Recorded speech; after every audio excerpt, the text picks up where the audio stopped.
Welcome back to UK Knowledge Guru. In this video, I will show you how to rent a room in your home. So this is known as lodger.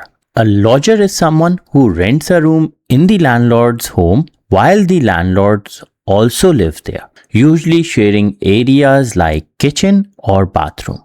Later on in this video, I will also show you the sample lodger agreement from gov.uk link. I will put this link in the description of the video as well, so you can use it if you need.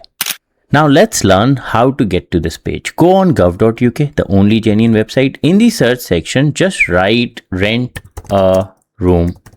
You will have this link, rent a room in your home. So when you will click this link, this is where it says becoming a resident landlord. You are a resident landlord if you let out part of a property which is your only and main home. You can only register as a lodger if you stay in that home, and it has to be your own home.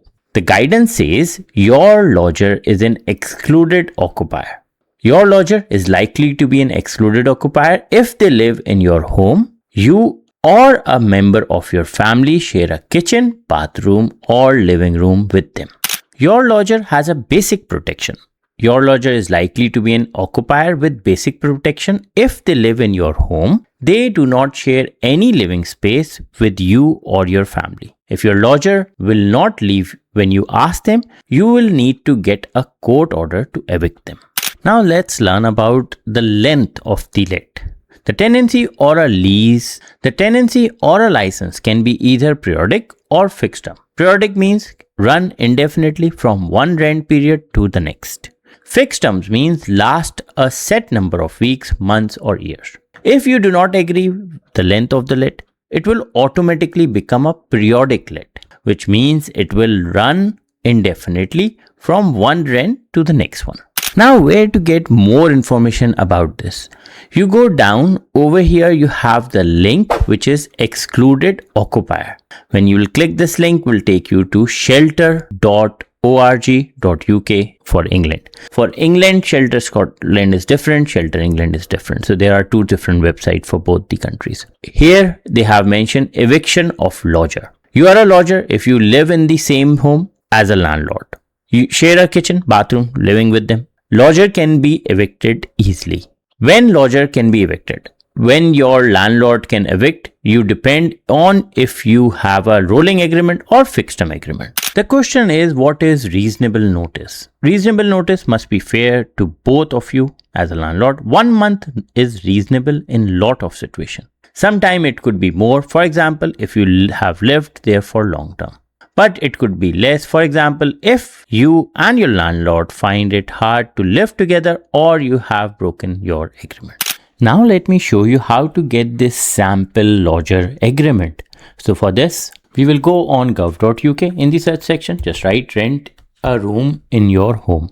Click this link, this one, renting a room in someone lodger's home. Click this one and then go down, click on excluded occupiers. This link will take you to the Shelter England page. So if you see on top, it says england.shelter. On the right side, you have Scotland. So on this one, they have provided the link for the lodger agreement. So if you just write lodger in the search section, this will take you to this link, taking a lodger in your own home. Click on this one. You go down over here. They have provided you download a sample lodger agreement. Your lodger will have common tenancy.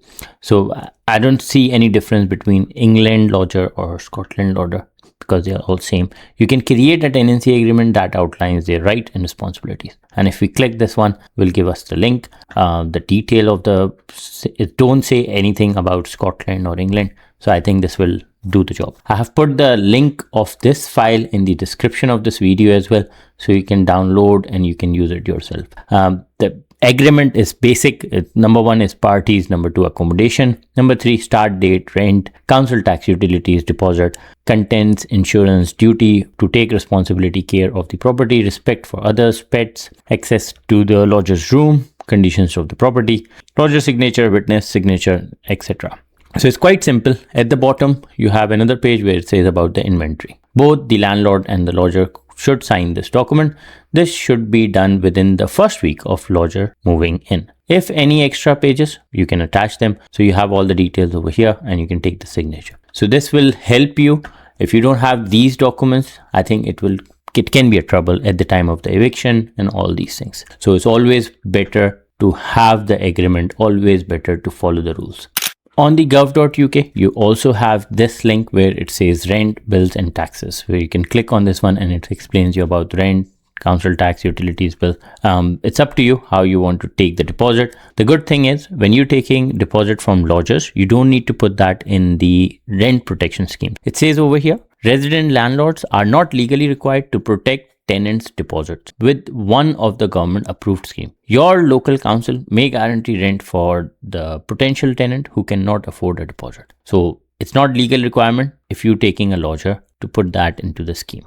Before I end this video, let me explain you how to end the tenancy. What are the rules for that? Your lodger can end the tenancy by giving you a notice. They can do this during the fixed term of the tenancy unless there is a break clause. The amount of notice they will need to give depend on a tenancy agreement if there is one. Otherwise, it's usually at least 4 weeks if they pay weekly, or 1 month if they pay monthly. So if they're paying you weekly, then it's technically you can go for 4 weeks. If they're paying monthly, then you can put 1 month. You and your tenant can end a tenancy at any time if you both agree. So it's very easy. All these details are mentioned on gov.uk and you can follow these links and you can follow these rules to help yourself. If you have come to my channel first time, don't forget to subscribe. I have created loads of videos. All my content is from gov.uk. If you have any question, put that in comment section of this video and I'll get back to you.